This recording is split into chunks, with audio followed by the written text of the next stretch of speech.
This is Hemant. And Jessica. And you're listening to the Friendly Atheist Podcast. Please go to patreon.com/Friendly Atheist Podcast to support the show. And you can get access to ad-free episodes, our Discord, our Facebook page, all that good stuff. Bonus episodes. And we have so many interesting things to talk about because most of the things I wanted to discuss with you are things that seem to break out of our atheist bubble and actually hit the mainstream media as well, which is nice to see every once in a while. Interesting. Let's hear Interesting bad. Oh, bad. Oh, okay. I mean, they're talking about it because it's like, oh, this shit's really bad for everybody. Okay, let's hear it. All right. Let's start with this story taking place in Alabama. If you've heard about it, it's because a decision made by the Alabama Supreme Court was so batshit crazy. And to understand what they ruled, why it's important, let me give you some backstory here. Between 2013 and 2016, 3 sets of parents in Alabama, they underwent in vitro fertilization treatments, hoping it would lead to the birth of a child. While some of those embryos were then implanted into the patient's bodies and led to successful births, others were placed in a, quote, cryogenic nursery, which is fine. That's what they call it. Like, let me back up for a little bit. If you do IVF treatments, it's surgery. There's surgery involved to retrieve the eggs from the woman. And like, when you do that, you don't just take one. You're doing surgery. You don't want to do like repeated surgeries. You take several. You fertilize them. You get them ready to go. Some of them may not work out. You can test out which ones have the best chance of making it. And then you implant that one back into the woman, and hopefully it gives birth to a baby that is what everyone wants. Then the question is, what do you do with the rest of those fertilized eggs? They might hold on to them in this, quote, cryogenic nursery for some extended period of time, because what if you want another kid? They don't want to do another surgery. They'll say, well, we already got your eggs. Let's just check them out. Let's see if those are ones we can implant back in. What if the one they implanted doesn't work? That happens a lot. You don't want to spend even more money. It's already expensive. You don't want to spend more money to do it all again. They'll just say, well, let's go back to the ones we took from you. Let's try a different one. It's already emotionally draining as is. Oh, I can't not imagine. Right. So in this case, these parents, some of these eggs, they led to birth. Great. That's what everyone wanted. The rest of their embryos were placed in this nursery at a place called the Center for Reproductive Medicine. They basically remained frozen until further notice. Okay, here's where things go weird. In 2020, a patient at the hospital, because they have a fertilization clinic and they have an actual hospital. A patient at the hospital somehow slipped into the fertility clinic via an unsecured doorway. Oh, God. And got access to the freezer. He removed the embryos, and then probably because they're literally freezing cold, didn't realize how... It's not like you accidentally held on to ice. It's colder.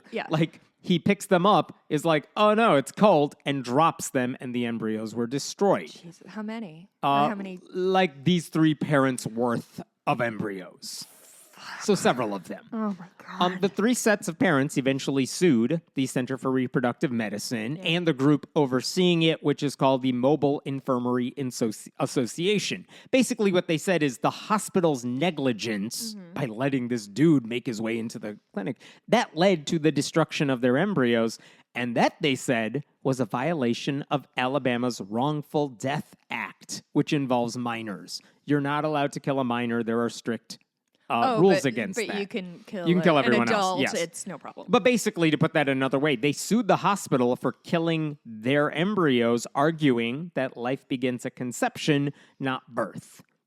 That was the argument. Well, okay. All right. I want to keep listening, but I'm not sure that just because they are suing on behalf of these embryos necessarily means they are these. I mean, I guess you said if they're suing under a specific act. They're saying, what did the hospital do wrong? Because the hospital's argument is, one, they could argue this is an accident, or they could try to settle and just say, look, we made a mistake, it was wrong, whatever. But they're saying, no, you violated this law specifically. And so the hospital said, no, you got to reject this lawsuit because embryos are not people. The law applies to people. Right. And in fact, in 2022, a circuit court judge said that. She agreed. She wrote a frozen embryo isn't a minor child, Right. which is the text of the law. Right. So the law doesn't apply in this situation. So if they do apply it, that means in legal terms. You're saying an embryo would be a minor child, which see. is insane. Yes. So the plaintiffs appealed that decision, and it went to the Alabama Supreme Court. And this week, the Alabama Supreme Court reversed the ruling, and they said on a 7-2 vote, all Republicans, by the way, but it was still a 7-2 vote. What? They said that embryos are indeed minor children, basically saying that unborn children fall under the definition of minor child. Zoinks. And therefore, the families have every right to sue the clinic under that law. Doesn't mean the plaintiffs won yet, but they can proceed with their case. I see. But the fact that they said, oh, yeah, it's fine, that's what made headlines everywhere because, well, we'll get into the implications of all of this. But the reason I brought it up here is because just as disturbing as that decision is what one judge in particular in the majority, that 7-member majority, he said, yeah, I agree with the decision, but I want to offer my own opinion as to why it's correct. And so he wrote a concurring opinion. This happens to be Chief Justice Tom Parker of the Alabama Supreme Court, who said, yeah, I agree with what my buddy here wrote, but let me give you my own take on it. Okay. That's the one that I was like, oh, shit, this is messed up, because he could not stop bringing religion into the picture when explaining the sanctity of unborn life. And let me read you some of the stuff he wrote. The Alabama Constitution's recognition that human life is an endowment from God emphasizes a foundational principle of English common law. English? Yeah. And that part's fine. But he's like, the Alabama Constitution says human life comes from God. So let me continue. He says, this principle has deep roots that reach back to the creation of man in the image of God. Oh boy. Then he cites Genesis. Sure. All the way back. Then he says, finally, the doctrine of the sanctity of life is rooted in the 6th commandment. You shall not murder. So we're getting there. And then he concludes. He's like, see, it says it in the 10 commandments. You can't kill, so I'm right. Then he continues. In summary, the theologically based view of the sanctity of life adopted by the people of Alabama encompasses the following. 1, God made every person in his image. 2, each person, therefore, has a value that far exceeds the ability of human beings to calculate. And 3, human life cannot be wrongfully destroyed without incurring the wrath of a holy God who views the destruction of his image as an affront to himself. And the law says that this is true of unborn human life, no less than all other human life. That even before birth, all human beings bear the image of God, and their lives cannot be destroyed without effacing his glory. And then the last thing he writes, we believe that each human being, from the moment of conception, is made in the image of God. We is doing a lot of heavy lifting here. Sure. Created by him to reflect his likeness. It is as if the people of Alabama took what was spoken of the prophet Jeremiah and applied it to every unborn person in this state. Before I formed you in the womb, I knew you. Before you were born, I sanctified you. ...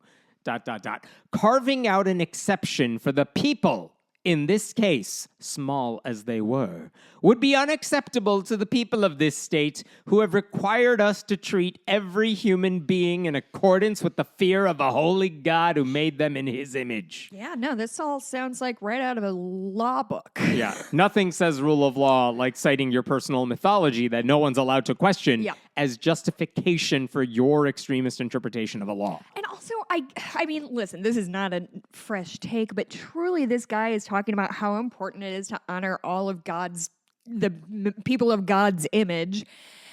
And how is Alabama with childcare and healthcare and infant mortality and maternal mortality? Like, these things. This would be the same, quote, pro-life Supreme Court that recently allowed a man to be executed by nitrogen hypoxia, which is an experimental method never before tried on humans.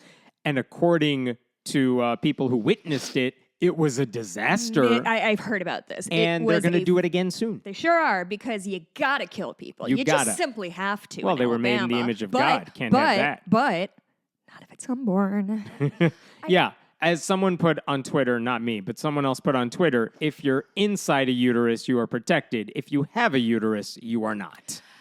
Yeah, because this, man, oh man, this blows so far past, pro-choice and things like that. This is just it's just a projection of all of our worldly insecurities onto these inanimate objects for all intents and purposes. And that Christian privilege seems to be unreported in stories about this decision because they just went with this is kind of messed up when we're talking about embryos, but they're not really mentioning the God aspect of it. You can't separate those from the story. If a non-Christian used similar logic, for lack of a better word, it would be the only focus of this story. Notice that this guy, Parker, the Chief Justice who wrote this concurring opinion, Tom Parker, he uses we as synonymous with the people of Alabama, as if an Alabama law passed by conservative Christian Republicans truly represents everybody rather than a select group of fundamentalists. By the way, Tom Parker has a history of doing this. Last year, he welcomed Christian nationalist Sean Foyt to the state with what amounted to a sermon celebrating Jesus. He's been in the news this week because there was an interview where he's pushing for the 7 Mountains mandate, saying Christians need to take over every aspect of society. That's just this guy. He's one member of this 9-member court. However, 1, he's the Chief Justice. 2, his colleagues they hold the same view, even if they're not as open about their religion. But here's the effects of this ruling. This is why this is so disturbing.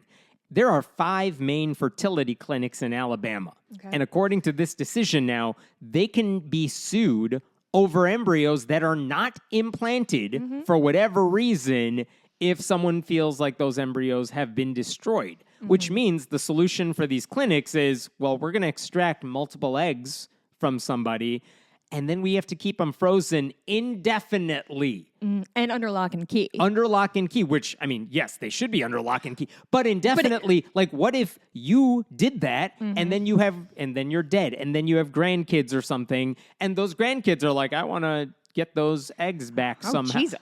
How long do they have to keep them frozen? Also, what if the embryo is found, you know what, this one is not viable, so we're not going to implant it in somebody. Then you have to have a full Catholic funeral. Yeah, what do you do with it at that point? Everybody can talk about the things they loved about this embryo and how this embryo impacted their life. Yeah. And then everybody can pray and cry. We had a great camping trip together, us and this embryo. Which means those clinics will probably shut down. Do you think? Yes. Some of them have already said, we know where this is heading. Even though they did not, the plaintiffs did not win the lawsuit yet, we know where this is going. So they've already hit pause on doing all fertility treatments. Cool. Which means if you already paid money to have it done, you're not finishing that process right now. The way this decision was written, even if the Republicans running Alabama passed a new law saying, no, it's cool, IVF is okay, it would still, according to this ruling, be deemed unconstitutional. So they're already proactively saying, yeah, you're not allowed to do IVF, which is the logical extension of Christian pro-life arguments. They find this to be deeply immoral. So does the Catholic Church. Is this going to have to be the I have a gay son of 2005? I have a friend who has done IVF. I have kids through IVF, and what if I don't think it'll work though, because it's not a new argument. This is on the fringes of the pro-life movement, or it has been in the past. I guess I'm saying, but the argument that no, that's also a baby that must be protected. They've been opposed to IVF forever. Right, but I am saying... And now it's common. But I am saying, this is the thing that has to... I guess it wasn't a good comparison. This is the thing that has to happen to negatively impact enough people to realize, this is actually a big deal. And among the religious Christian evangelical world. Because I truly feel like IVF is probably going to be a tipping point. I think if they're going to come for IVF, I think they're going to meet a lot of resistance, not just because of its morale, the morality of it is whatever. We're recording this on Thursday. Nikki Haley was asked about it on Wednesday night and again on Thursday morning. She gave two totally separate answers. First, she said, yeah, I agree with the decision. Embryos are people, my friend. And then this morning, she's like, oh, no, I'm fine with IVF. Like she doesn't, to her last she doesn't know how to answer the question. They asked Tim Scott about it while he was campaigning for Trump. His answer, he walked away from the microphone. Like, they don't know how to deal with this because it's obviously an idiotic ruling, and Republicans don't like facing the consequences of their extremists, of their base extremists. Yeah, I would really like to see what, like, in the GOP headquarters, you know, with their big round table, like in Dr. Strangelove. What is their game? Is it to eliminate IVF? That is what that's what the pro-life base wants. They want to eliminate IVF. They've always found it deeply immoral, even though many Christians, many Catholics have taken advantage of that in order to have babies. Well, and they just don't care. You know what's the funny thing about this versus abortion is, like, if you get an abortion, it's very easy to never tell anybody that you don't want to tell. If you have kids through IVF, might be a little bit trickier to keep that particular thing under wraps if, you know, you have two human children walking around, like, who are in fact born. The Medical Association of the state of Alabama actually predicted all of this, and they said it to the court before the ruling. They said the increased exposure to wrongful death liability, which is what the plaintiffs want, it would, at best, substantially increase the costs associated with IVF. More ominously, the increased risk of legal exposure might result in Alabama's fertility clinics shutting down and fertility specialists moving to other states to practice fertility medicine. And they said, they laid it out clearly, parents pay to store unused embryos, but sometimes embryos are destroyed or donated for research if there are genetic problems or if they are unlikely to develop normally in a uterus. Requiring fertility clinics to store all unused embryos forever would push up the cost for patients. Sure. And that's just one side of it, because if you just say, fine, we'll house them forever because we have a business to run here, but we're putting that cost on you to keep the storage going, it's going to price out. It's already expensive. We're talking like, what, $10,000 to $30,000 to get the treatment. It would price out even people who have saved up to do that. Meaning more people who are infertile, can't have kids for whatever reason, would be locked out of it in Alabama. But again, keep in mind, the big issue with this is what the Alabama Supreme Court did is the logical extension of what the anti-abortion movement wants, which means if Republicans have total power, this isn't going to stay in Alabama. Of course it's not. It's going to go everywhere. And by the way, we talked about Dusty Devers. He's a GOP state senator now in Oklahoma. We talked about him last year because, we talked about him, in December, because he was running for a special election and he won it, and he's now a state senator.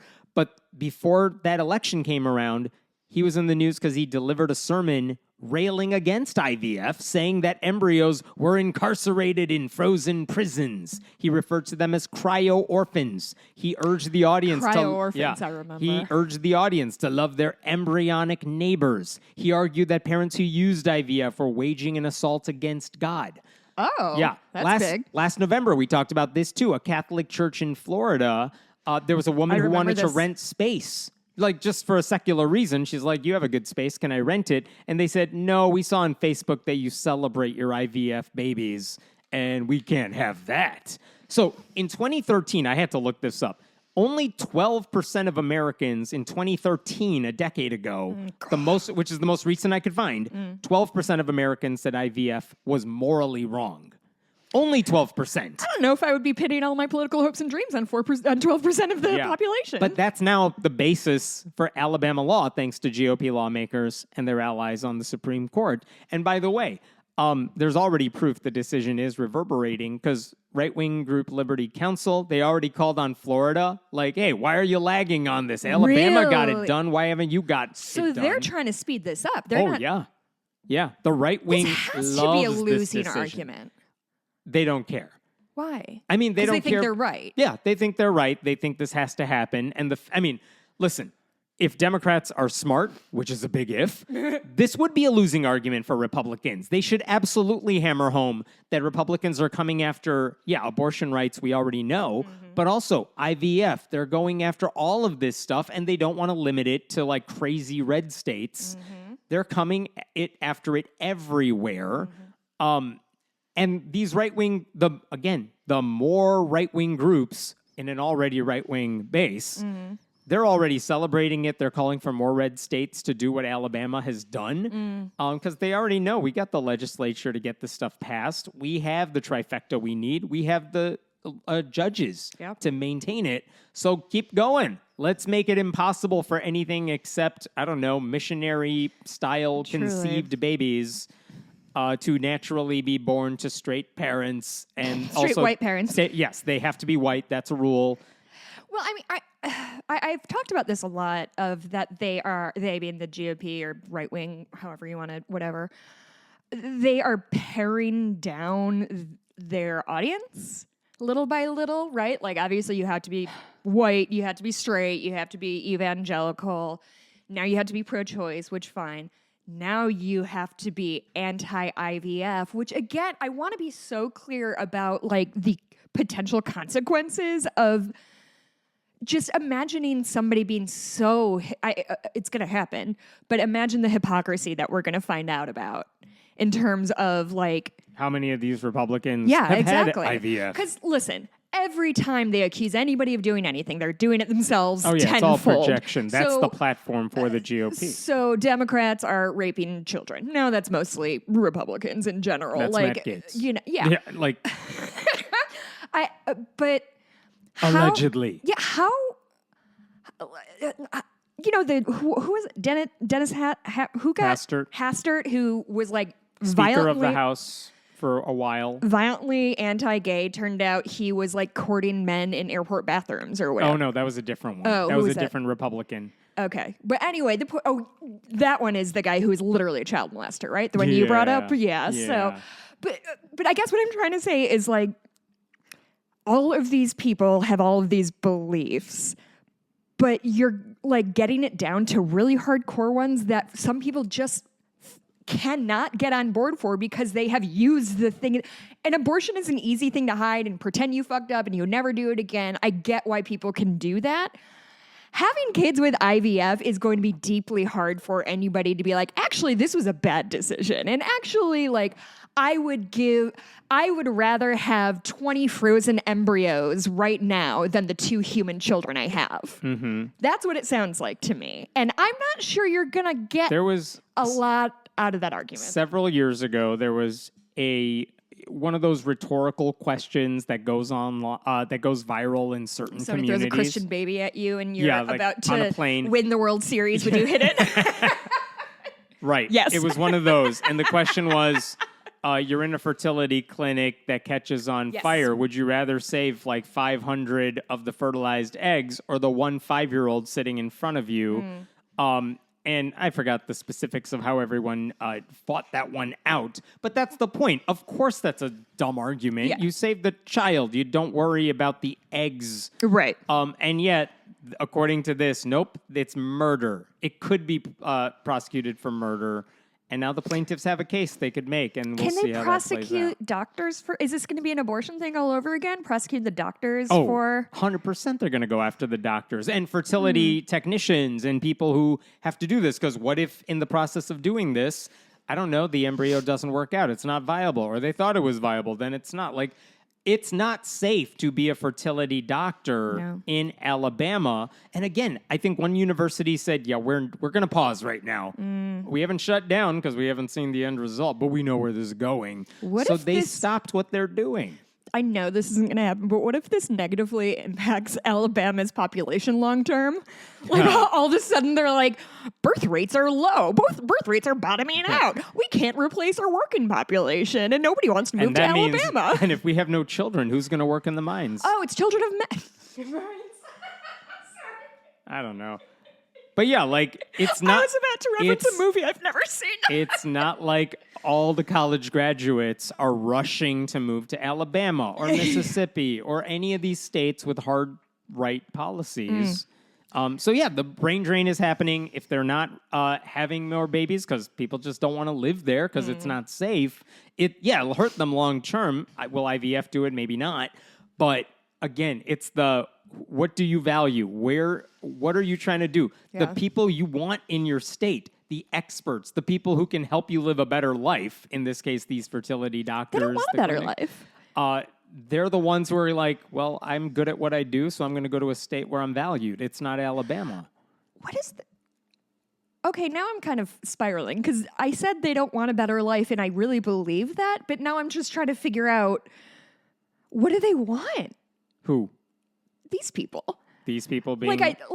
When I see this kind of decision, it means they are making life actively worse for many, many, many people. Why is that something they are going for? What they want to have happen, with no regard for the science or the medicine here, they're saying, no, you just extract one egg and you can do IVF. We're not saying you can't do IVF. You could take one egg at a time and then fertilize it and implant it back into the uterus. And it's like, if it's not viable, then you're forcing a woman to give birth to an unviable fetus. Let's say it has a problem.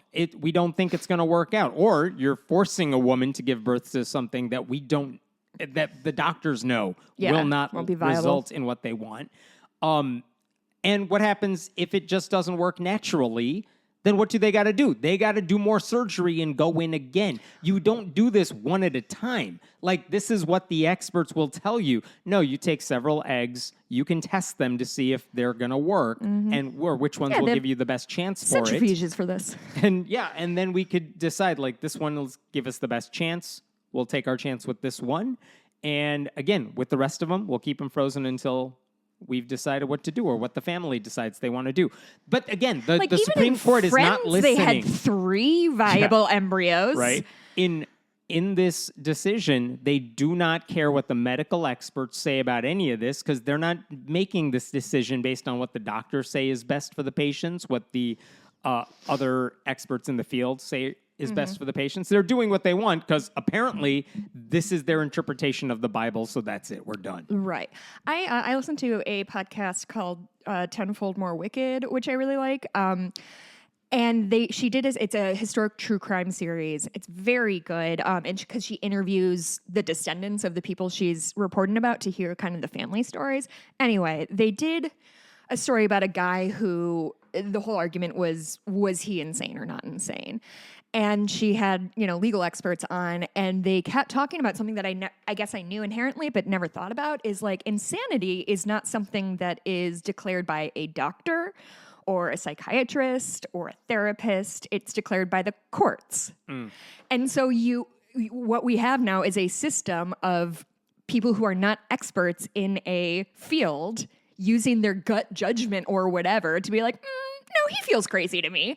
And this feels like the same way. It's a lot of inexperts. I know what's best for you. That's exactly it. I'm a Christian. Exactly. And it's just maybe we shouldn't offset these decisions to just a guy who got pulled for jury duty. Yeah. Maybe this is a little bit bigger than Jerry having to miss 2 days at the FedEx to sit on jury duty.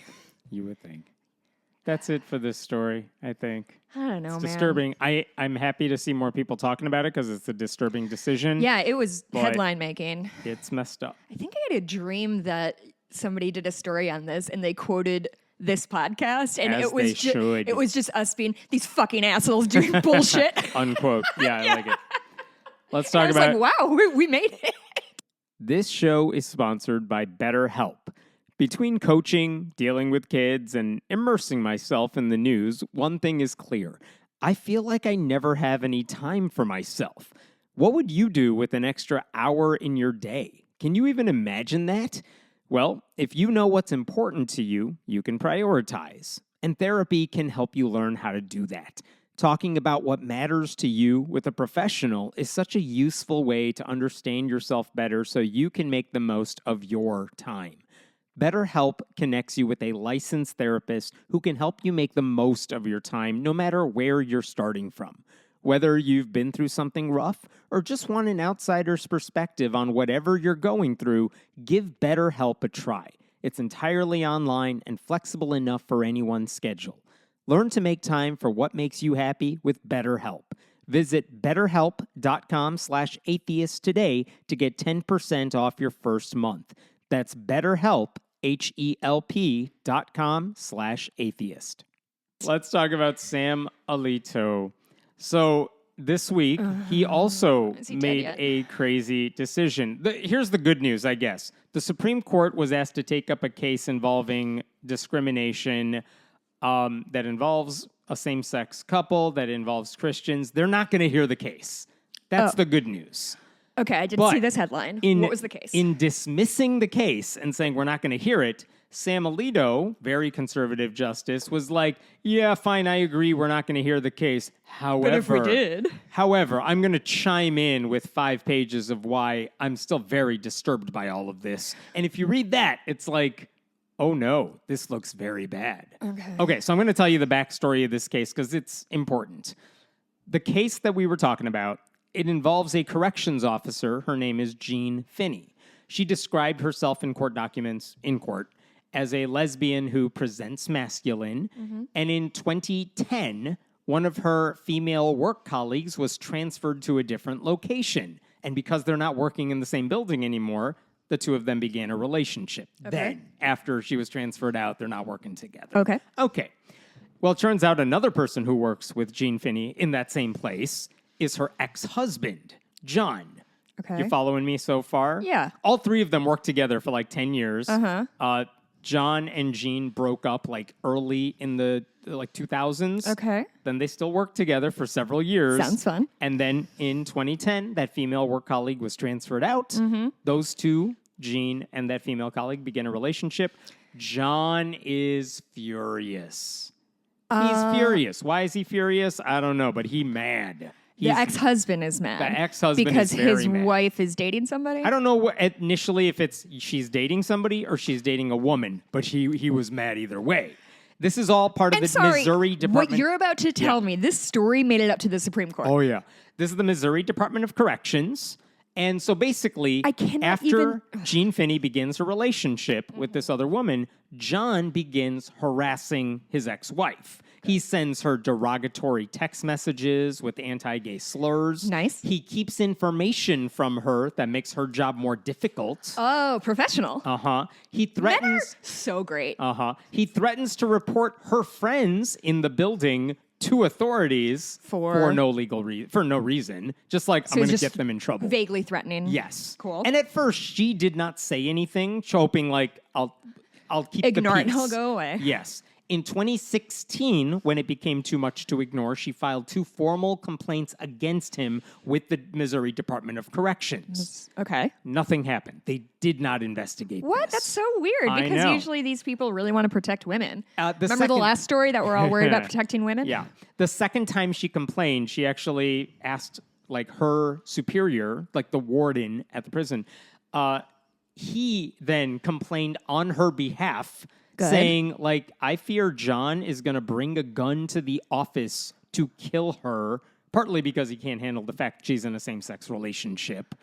And hey, this is what if anybody's wondering what fragile masculinity is, this is what it looks like. The warden, her superior, Jean's superior, determined that John was creating a harassing, discriminatory, and retaliatory work environment for her based on her sexual orientation. That's how serious the misconduct was. And the Department of Corrections did not seem to care. So then, at that point, Jean Finney, she sues the Department of Corrections. Good. She says they're violating the Missouri Human Rights Act by allowing the harassment to go on, creating a hostile work environment, all because of her gender and her sexual orientation. How come John wasn't fired? Other issues, I don't know all the case. I don't know. Yeah, you're right. But the case goes to trial now because she's suing the Department of Corrections saying you're violating Missouri law. So none of this has to do with the issue at hand. Here's what happened. This case goes to trial. She's suing the Department of Corrections. The case, both sides now have to settle on jurors to hear the case. This is what the story is about because they got to select jurors to hear this case. And what happens when you were trying to select jurors is both sides, both sets of lawyers, they can ask questions. Mostly they want to know, are you going to be impartial? Are you going to hear this case fairly? Do you have strong opinions coming into this? Yeah. And so one of the questions they were asked is, do you have any opinions about homosexuality? Because that's kind of vital in this case. 3 jurors admitted that they believe homosexuality is a sin. And I think dismissed. A couple of them said I have very strong views about the Bible, and the Bible says homosexuality is a sin. All 3 said, I believe everybody is a sinner. All sins are sins, and I will still be impartial. Do you believe them? No. So the Department of Corrections lawyers, basically, they said at the time, hey, you're asking about homosexuality in this case, other side's lawyers, and the way you're asking this could get into the bounds of religious discrimination. But they didn't really push it. Sure. At some point, Gene Finney's lawyers said, hey, we want those 3 excluded. We want them struck from the jury pool because I don't think they'll give my client a fair shake. Right. And the judge Which is agreed. their job. The judge said, yeah, I agree with you. She said, I wanted to err on the side of caution, and we have a ton of other jurors available here. We're not lacking for options. By the way, there were other people who said, yeah, I'm a Christian. That's fine. They were in the jury pool. There were people who said, I'm deeply Christian. I'm very devout. I think at least one of those people who said that actually made it onto the jury. But basically, they're not dismissing people for being Christian or being devout. They dismissed these 3 jurors for being homophobes because they said they were homophobes. Yeah. But they said but I'll be impartial about it. So? And again, Gene Finney's lawyer said, yeah, I don't feel comfortable with that. Please, I want to strike them down using the options I have available. And the judge said, yeah, that's fine. We'll err on the side of caution. The other side's lawyers did not really object to that. They didn't fight it. Okay. And there are ways you could fight it, but they didn't do any of them. And that's important to note. Okay? So the trial goes on. They have a jury. The eventual jury says we rule in favor of Gene Finney. We award her $175,000 in non-economic damages and $100,000 in punitive damages because, the law was broken by the Department of Corrections. Okay, so now the Department of Corrections lawyers, they want a new trial, they say. Not just we lost and we want to appeal it. They're like, now that you've issued your verdict, we want to start from scratch. We want a brand new trial because they say the blanket exclusion of certain jurors on the basis of their faith, even though they promised to be impartial, violated the Equal Protection Clause of the Constitution and the Missouri Constitution and certain sections of the Missouri Constitution. Great. That appeal was denied by the judge. So the DOC, Department of Corrections, they go up to the Missouri Court of Appeals. The Missouri Court of Appeals says, no, but you guys lost. Go away. You're not getting a new trial because you didn't like it. And specifically, and this is important, the justices at the Missouri Court of Appeals said, you didn't raise proper objections at the time, and you can't retroactively complain that the jury pool was tainted. And they also pointed out... After 8 months. They also said, those jurors were not excluded for being Christian, but because they had strong views against homosexuality, and that's pretty relevant to this case. And finally, they noted there were no complaints about the 12 jurors who ultimately heard the case, so it's not like justice was not served. Right? Yes. You didn't say there was something wrong with the jury that was eventually selected. Right. So the DOC... Maybe if we had a few homophobes in there, things would have gone our way. So the DOC then asked the U.S. Supreme Court, hey, take us up on this. Let's do this. Give us a new trial. Is the DOC Missouri DOC or Yes, Missouri Department of Corrections. So they asked the U.S. Supreme Court, can you reverse this and let us have a new trial? And this week, the Supreme Court, U.S. Supreme Court said, yeah, we are not doing this. The decision is there. We are not taking this up. So they denied the appeal. That's good news. Yeah. That means that original verdict in favor of Gene Finney stays. That means we're not rehashing any of this. But this is why when you dismiss a case and the Supreme Court just says, yeah, we're not going to hear this, it could literally be one line in a PDF they release, when they're in session. Right. Just we're not listening to these cases. No, thank you. But Sam Alito decided, I have concerns and I'm going to explain myself because I agree we should not hear the case. And he said, why shouldn't we hear the case? Because the Department of Corrections did not properly object to the juror's dismissal at the time. So I agree. Procedurally, Alito says, we should not hear this case. However, here's what he wrote. And this is the part. It was 5 pages, but this is the nut of it. In this case, the court below reasoned that a person who still holds traditional religious views on questions of sexual morality is presumptively unfit to serve on a jury in a case involving a party who is a lesbian. Okay, Grandpa, it's time for bed. Then he Turn says, off Fox News. I anticipated this in Obergefell, the decision that legalized same-sex marriage nationwide. He said, I anticipated this, namely that Americans who do not hide their adherence to traditional religious beliefs about homosexual conduct will be, quote, labeled as bigots and treated as such by the government. The opinion of the court in that case made it clear the decision should not be used in that way, but I am afraid that this admonition is not being heeded by our society. I guarantee that there is something that is almost identical to this that came out in the 1965 Civil Rights Act as well, of like, some of us are just good Christians who hate black people. Right, I don't know why I have to be vilified for that. It's literally the exact same fucking thing. Yeah. In short, he says, when you can't exclude potential juror, like, in short, even though you cannot say, I don't want this person on the jury on the basis of race or gender, Alito is saying, well, you also can't exclude them on the basis of religion. Homophobia. Oh, religion. That's his argument. I get those mixed up. That is his argument. He's saying, we know you can't say, I want that juror not on this case, not to hear this case, because he's black. You can't do that anymore. It's illegal. No. I mean, there are plenty of stories about how there are ways around that. Hundo. But on paper, you can't exclude someone on the basis of race or gender. Alito is saying, well, since we can't do that and that, you also can't exclude them on the basis of religion. But they didn't. And that's the thing. Alito is a fucking idiot. They did not exclude those jurors because they were Christian, and we know that because other jurors who said they were Christian during the voir dire and asking all the questions of them, they were fine. They were not excluded. No one asked them to be struck from the jury pool. And in fact, one of those people who testified or who answered in court, yeah, I'm a Christian and whatever, I go to this church, here's how devout I am, that person was on the jury. This is not anti-Christian. This is anti-bigotry. And that is a very good reason when the source of that bigotry is central to the case. Of course, you should be able to get rid of those potential jurors. Mm-hmm. So, like, it doesn't matter that they said they could be impartial because we know how anti-gay churches treat this sort of thing. Everything is a sin, but some sins matter more than others. Mm-hmm. Like the Catholic Church will immediately fire teachers at Catholic schools if it's discovered they're in same-sex relationships. Yeah, it happened at... But if a teacher quietly has an abortion or gets divorced, both of which are also forbidden by the faith. Or has a kid with IVF. Yeah, all of which is forbidden in the faith.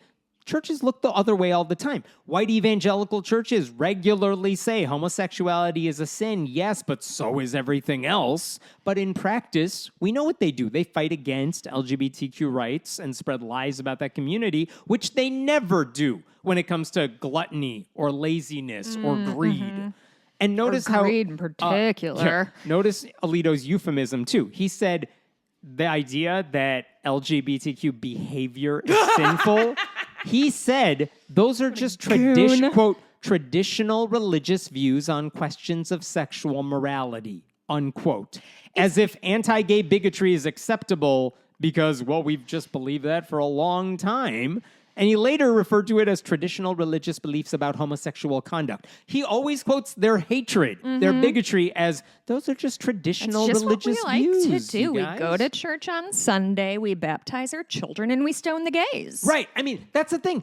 Their traditional religious views, if you want to go to the source, involves the belief that practicing homosexuals should be put to death. If a man lies with a man as he lies with a woman, they should be put to death. That's what the book says. Even if most modern Christians would not approve of that, they do believe sinners deserve to be tortured for eternity in hell. Just because it's traditional doesn't make it okay. If someone said These they people believe... would outlaw homosexuality if they thought that they could and do it would that. start in Alabama. If someone said they believed homosexuality was a problem for reasons not involving religion, I would love to hear that. Then any assurances that they said, yeah, I mean, I totally hate gay people just cause. But I'm impartial. I'm not going to hold that against this plaintiff. Such a good point. Of course, that person would be struck from the jury and no one would have a question about it. Yeah. But because those 3 jurors said, well, yeah, I mean, the Bible says it, but I mean, I'm going to be cool about it. No, then it's just because your bigotry is based on faith doesn't mean everyone should just let it slide. And no one is suggesting Christians be excluded from juries for reasons I already mentioned. If someone, though, openly admits that certain sexual orientations are sinful, certainly acting on it is sinful, then they're promised to be impartial in a case where that is central to the case. Their assurances carry very little weight. I mean, it's not complicated. Bigots should not be on a jury when the case involves the thing they're bigots about. I asked Andrew Seidel, the constitutional attorney, what he was concerned. He actually focused on a different aspect of it, which is the part where Alito talked about the Obergefell ruling. And he's like, I warned you the sky would fall if this would happen. Yeah, this guy really is falling. $275,000 from the Department of Correction, and they were willing to spend millions more fighting this. Yeah. Here's what Andrew said. Let's not forget about that. If they had gotten their way, how much money do you think they've spent just appealing up to the Supreme Court? Oh, it's got to be tons. In comparison to the award that they have to give her now, it's not about money. It is about these people wanting to be bigots. So here's what Andrew said. Alito's attack on Obergefell, the decision which finally recognized marriage equality, is a haunting signal that he wants to drag our country back to a time when straight, white, conservative Christian men ruled and everybody else was a second-class citizen. And I share that concern too, which is why it's concerning to see Alito not just dismissing the case, because he agrees that it should have been dismissed, but he's like, but while I'm here, let me tell you why all of you are wrong. Yeah. Like, the fact that he went out of his way to tell people, like, this is religious discrimination, even though we're just removing bigots from the jury pool. Yeah. That should scare everybody, because this is where he's going with it. He thinks if your actions, whatever they are, your beliefs, whatever they are based in religion, or if that's the argument you make publicly, then anything in public life, we cannot go against that. Which is what they're aiming for. They want to codify their personal beliefs. And, they're doing an okay job of it so far. Yeah. So that's why this Alito case, the Alito statement, was so disturbing. He didn't have to do it, but he did it anyway. And the fact that he did it, he chimed in just to say, how dare you exclude bigots from the jury pool? They're Christians. Wild story and sucks. Scary. But I mean, overall, good news, but still, how old is Alito? Not old enough. 70-something. He's getting there. It's fun being smarter than a Supreme Court justice, though. Is. It really helps him sleep at night. I take pride. You want to talk about something fun? I guess. Okay. This one just made me laugh. It's my favorite story because the ramifications of it are so low. And so it made me laugh. Okay. Here's what happened. There's a Christian pastor. His name is Brian Houston. He's from Australia. Maybe he was born in New Zealand, but he ran this massive church in Australia called Hillsong. Oh, yeah. Hillsong is huge. They have branches everywhere. The New York branch, which was led by a different guy who was problematic for other reasons, that's the church like Justin Bieber went to. And that became news. That's where I knew it from, yeah. So Brian Houston is the guy who spearheaded it. The guy who ran their New York affiliate, Carl Lentz, he had moral failures. There was financial and leadership failures of their Dallas affiliate. Oh, boy.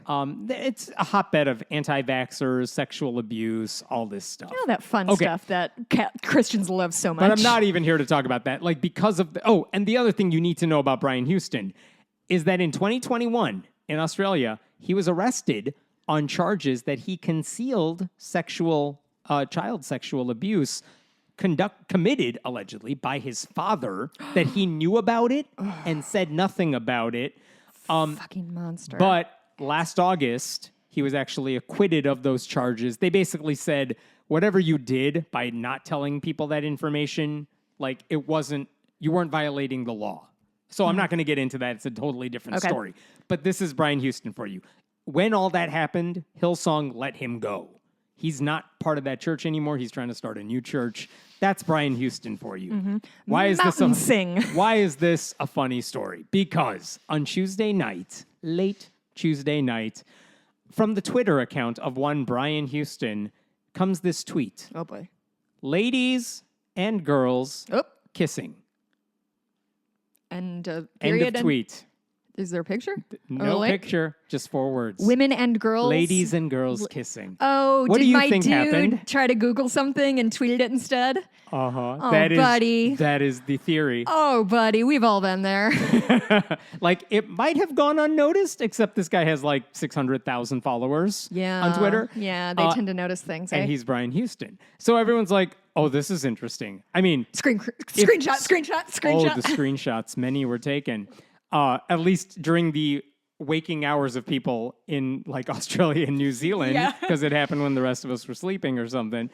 But back to ladies and girls kissing. Okay. That tweet remained up for 16 minutes. 16 minutes, yes, before it was quickly deleted. I wouldn't say quickly. Yeah, before it was deleted. And then Brian Houston chimes in, quote, oopsie doodle. I think my Twitter may have been hacked. Which is amazing because 16 minutes to go from. So good. Let's talk about just that alone. 16 minutes. Let's say your Twitter account or any account, social media, got hacked.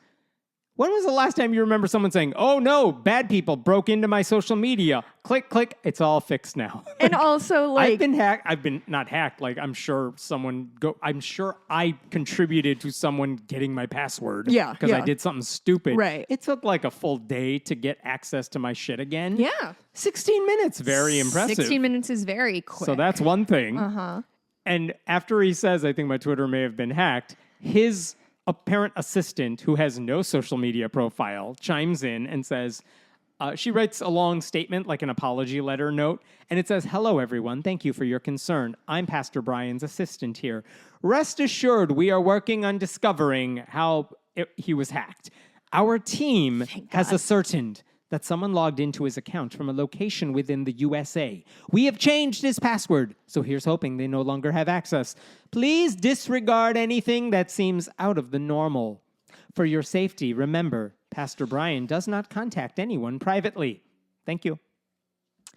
That's a shady thing to say at the end. Please disregard anything that seems out of the normal. It's a very strange request for a dude whose behavior is always out of the normal. Honestly, I think I would like that as a blanket statement for myself. If I see one of the order, don't worry about it. Don't worry about it. I'll be better tomorrow. Why? Okay, let's go back to, let's say his account was hacked.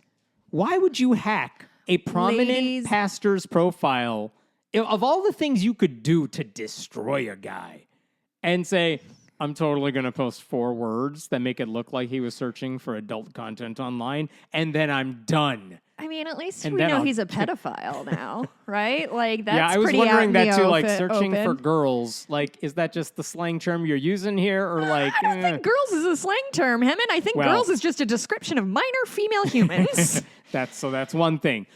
Again, why would you go through all the trouble of hacking this guy's profile to post forward? Why not change the password? Why not post an image if you really wanted to do it? We know why. We do know why. I'm just saying, if there was a hacker, there are far more troubling things you could have done. Who recovers from a hack in 16 minutes? I don't know. Why was he... By the way, there are images of someone who said, back in the day, we noticed that on Instagram, Brian Houston was following a certain account. Do you want to know the name of the account he was following? Ladies and Girls Kissing? Girls Kissing. That is correct. Oh, and by the way, another thing Brian Houston then tweeted and deleted. This is from him this time. This is, hello, everyone. Thanks again for your concern. It's from his assistant again, but Brian Houston is the one passing this along. But he includes a screenshot this time saying, you guys, look. Even Twitter knows we got hacked. And here's what it says. I'm so excited. The subject line, security alert, new or unusual Twitter login, which is normal. Like, if someone logs in and they're from another country and it doesn't seem like it would be you. Yeah, I get those like once a week from Facebook. But here's what it says. We noticed an attempt to log into your account that seems suspicious. Was this you? And it's from Phoenix, Arizona with this device. They're like, look, does it have a name and date? It's not us. Is it timestamped? The timestamp is not. No, I take that. Well, it says yesterday. I don't know what that was. Yeah. But here's the thing: Brian Houston's Twitter name is Brian C. Houston. But according to this thing, they screenshotted and posted. We noticed an attempt to log on to your account at Brian Hust 38619 That seems suspicious. Like, buddy, you just posted a different account. Like, that ain't the one. They're so bad at this. Okay. So that's why he deleted this one too, I assume. Like, buddy, we all know that you're not even trying to cover your tracks. And also, like, just don't say anything. Just take the L, man. Yeah, I know. Seriously. The obvious alternative theory is, he just thought it was Google. Yeah. He thought it was Pornhub. And then he's like posting this and he's like, oh no, it's Twitter. And 16 minutes later, when he's done, he's like, oh no. Wait, what happened in those 16 minutes? Oh, I can think of many things that happened in 16 minutes. Closed Twitter, opened Pornhub or whatever, and typed it there, and then finished, and went back to Twitter. Was like, oh, it was public. Whoops. Well, at least now we know how long it takes him to JO. Right? He's 70, man. Good for you. Like, no one's accusing him of being tech savvy, but he wouldn't be the... He's 70? He's 70. Sorry, that was a twist I did not see coming. He wouldn't be the first person who didn't realize his private searches were actually public. Ted Cruz did that a while ago, where he liked adult content. Yeah. Yep. In fact, this week, a former Australian politician did the exact same thing and then used the same excuse. I was hacked. And look, guys, you got to give this guy some credit. It's a lot easier to be careless when you're typing with one hand. Okay. But let me raise a different question. Stupid. If you assume he was performing a search that he accidentally did on Twitter, because old people do that sort of thing, what the hell sort of search is that? He likes lesbians? But then that sounds like an old man thing to say. Ladies and girls kissing. That's the thing. If you're searching for that, really? Is that the search term you're using? That's like going to Pornhub and typing we're kink shaming now? Yes. That's like going into Pornhub and boob. Can I find some sex? One sex, please. Yes. That bothered me more than the inclusion of girls, almost the way I have an important question.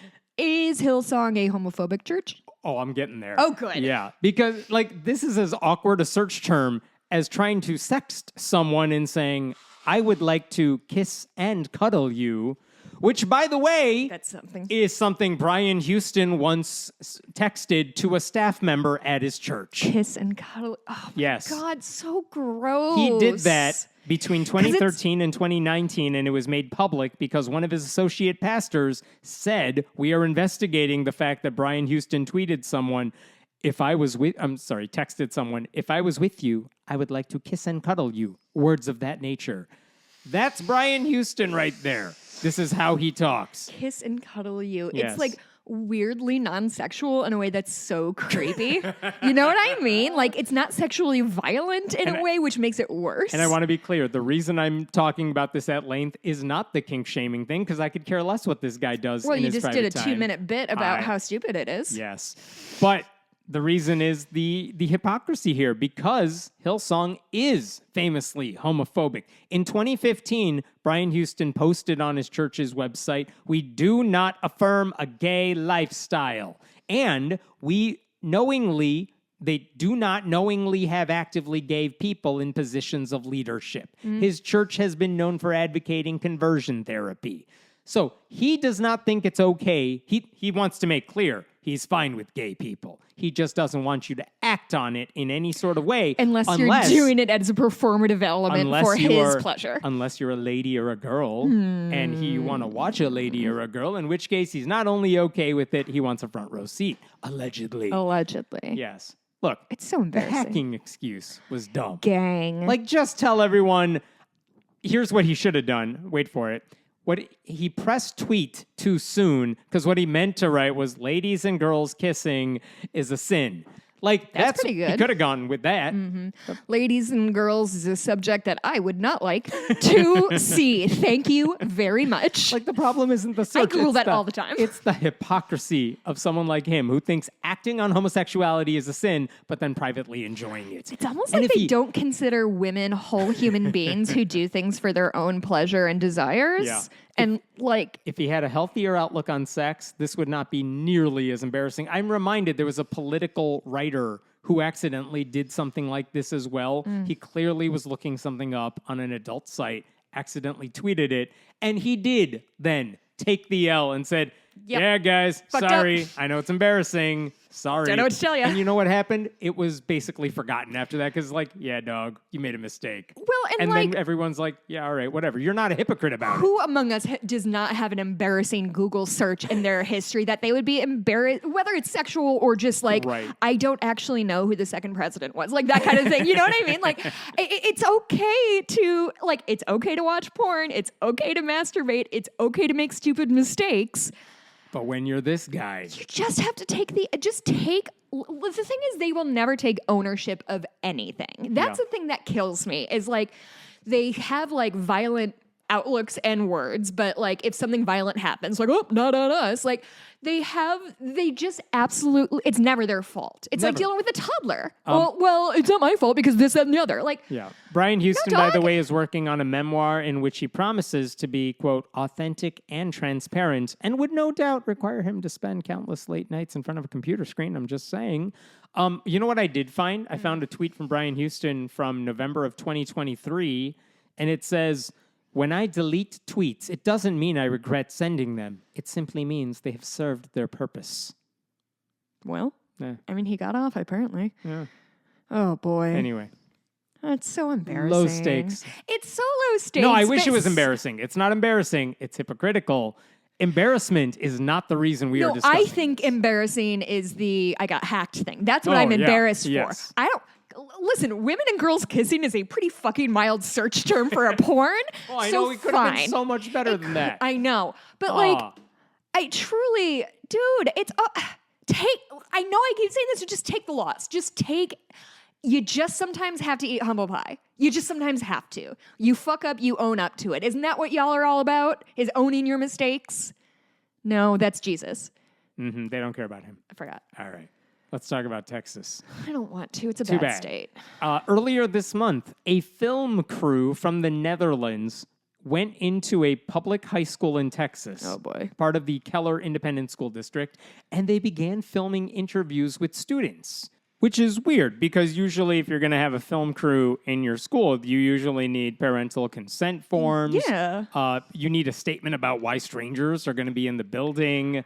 Do we know what the doc is about, or is this the big reveal? I mean, they didn't know that at the time either. So like, Wait, no so one the in school the just building. let random Norwegians into their school with cameras? Netherlands people, yeah. Excuse me. Like, yeah, that's what it seemed like. Now, no one in the building seemed to know what was going on. The principal did not take any action because the principal was out of the building that day. In fact, that's probably why the film crew was there that day.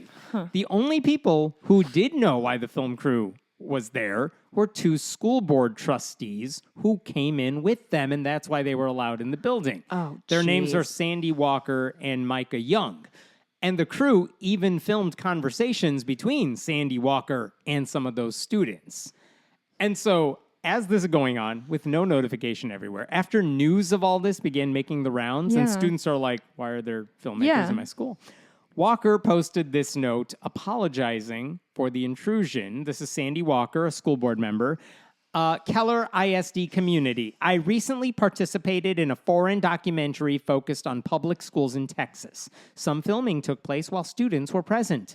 I take safety and privacy of our students seriously. I apologize for allowing students to be captured on film. The district has taken steps to remedy the situation and ensure no students will appear on film. I will continue to passionately serve our students, educators, and staff of this great district. But none of that explained why that wasn't anything. didn't explain what the interviews with kids were a lot about. of words, though. What the film would be about, why she was so deceptive about everything. It did not explain the drones circling the building during dismissal. Like they were getting overhead shots of the school. And Micah Young took a very similar approach. If I'm a Texas student and I see drones flying around, I am taking cover. Yeah. Micah Young also issued a similar statement. I want to take a moment to address the recent presence of a film crew on a high school campus where I briefly assisted my colleague in an interview about Texas public schools. During the time that I was there, I did not observe any students being interviewed. I regret if any students were captured on film. My understanding is the district has been assured by the crew that no student will appear in the footage. The safety and privacy, blah, blah, blah, is important to me. Yeah. Okay, whatever.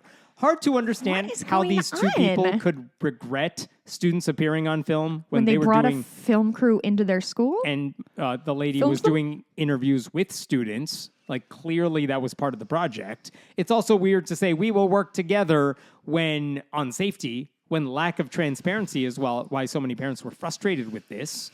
Making matters worse, when people dug into who the film crew was, it was found that the group is an evangelical TV network that previously produced a film called God, Jesus, Trump, with commas in between. Okay. Which is all to say, there's good reason to believe these filmmakers were producing right-wing propaganda, using teenagers without their parents' consent, with the help of two school board members who deliberately circumvented rules in place to prevent exactly this sort of thing from happening.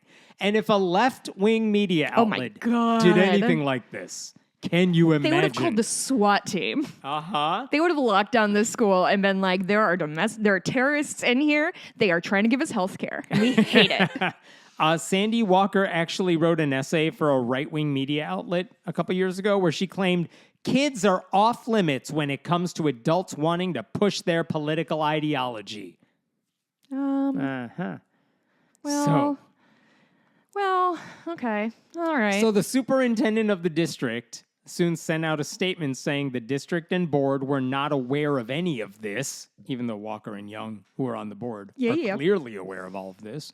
And one reason we know all these details is because a parent named Lainey Hawes, who has kids in the district, explained her concerns in great length online. I tried getting in touch with her. I did not hear back from her. But she pointed out that the trustees allegedly lied to staff about the crew having permission to film in the building. The filmmakers had security badges giving them access to the space. And so staffers had no reason not to believe them, especially when board members are walking around with them. But like, where did they get the security badges from? They didn't go through the protocol to get them. Right. That's messed up. She also added that Walker and Young, who are that are on the board, their candidacies were funded by a right-wing group called Patriot Mobile. It's like the phone company that's been very powerful in Texas. These are two people who are also overheard disparaging trans kids on camera and sneaking a banned book into the library to show on camera.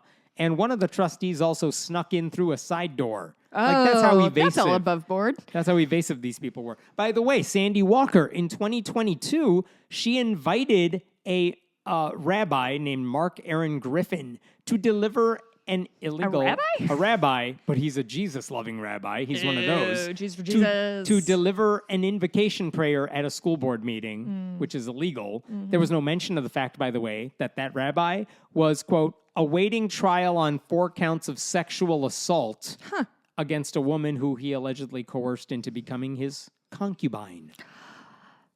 Oh, God, these people are fucking evil, aren't they? Jesus Christ. The things they accuse everybody else of when they're like, oh, yeah, but I'm actually trying to keep a harem of women. So, like, that's fine because it's straight and coercive. But, you know, gay kids, nah. So since Lainey Hawes' thread went viral, there's been some movement in the right direction because this past Sunday, Sandy Walker announced her resignation. Oh, yeah, she said, why? Dear Keller ISD community, over the last 20 months, I have had the privilege, yada, yada, yada. After spending time in prayer, conversations with family and close friends, she doesn't have close friends. Nope. I have made the decision to resign from my position as a school board trustee.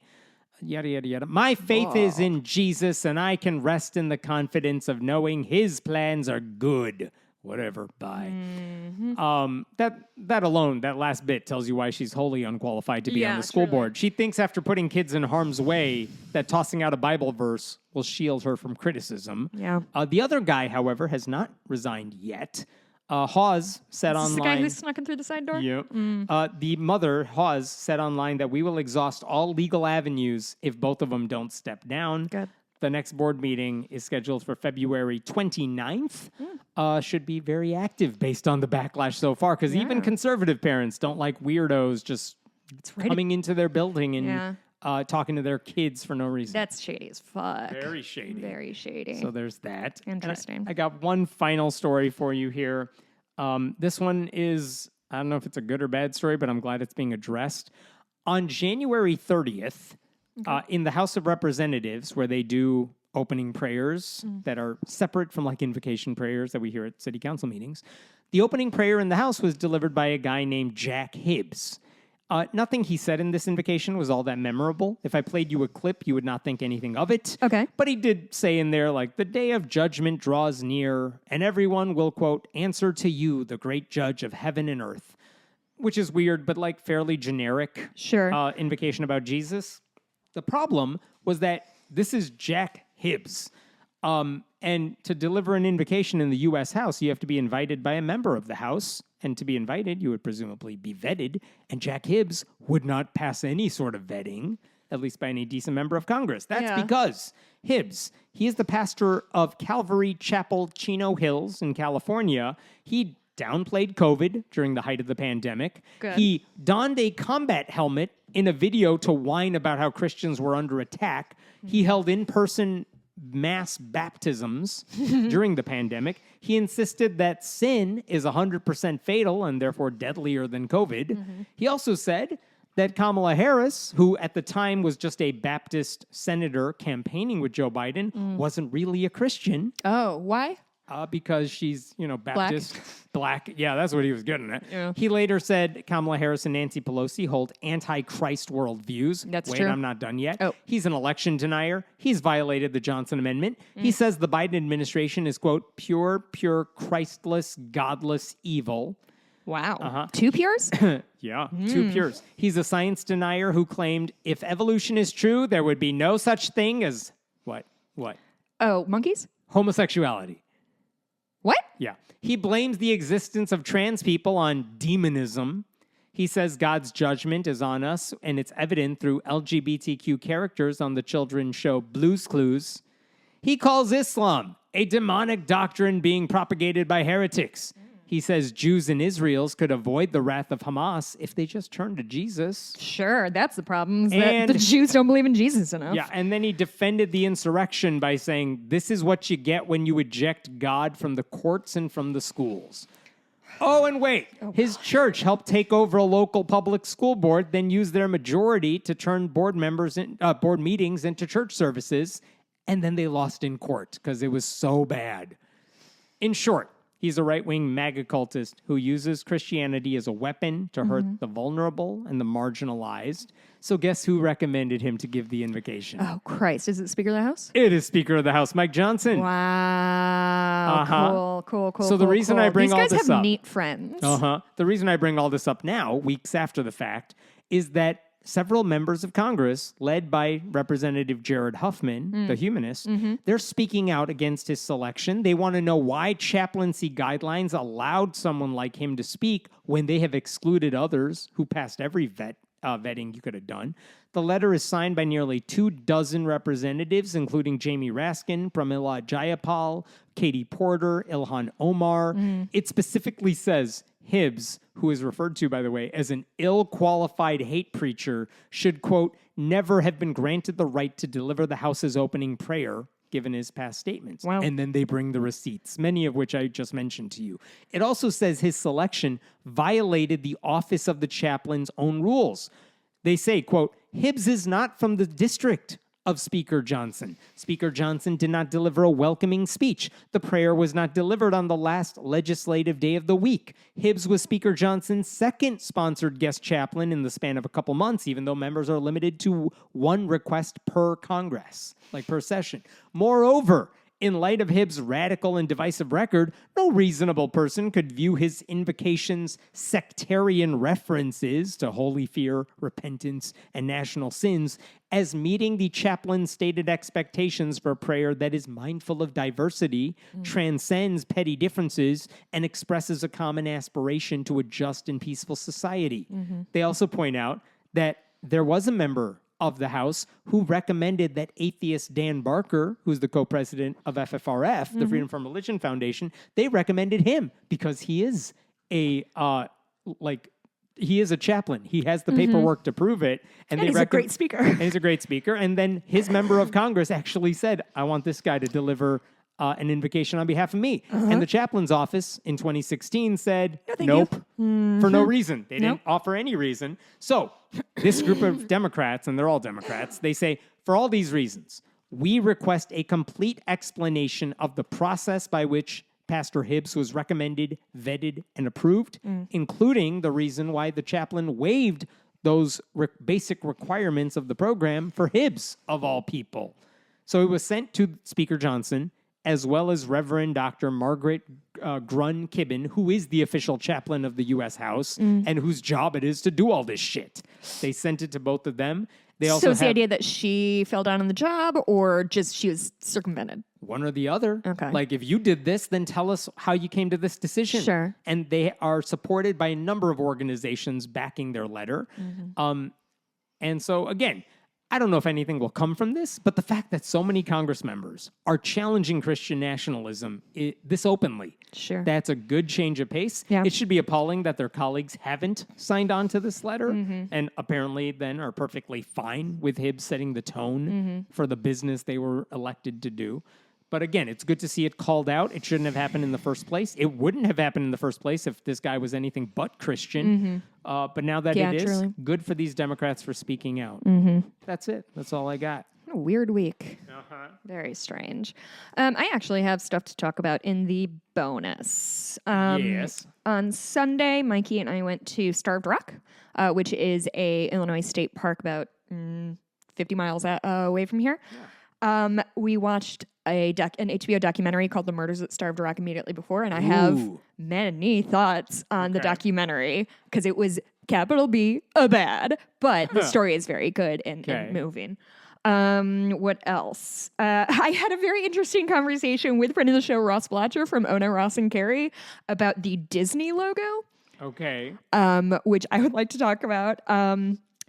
I might talk a little bit about my weekend. Oh, yeah? My coaching season is over. Oh, that's right. I haven't even congratulated you in real life yet. I just texted you. It's all good. Congrats, I'll talk about buddy. it then. Thank you.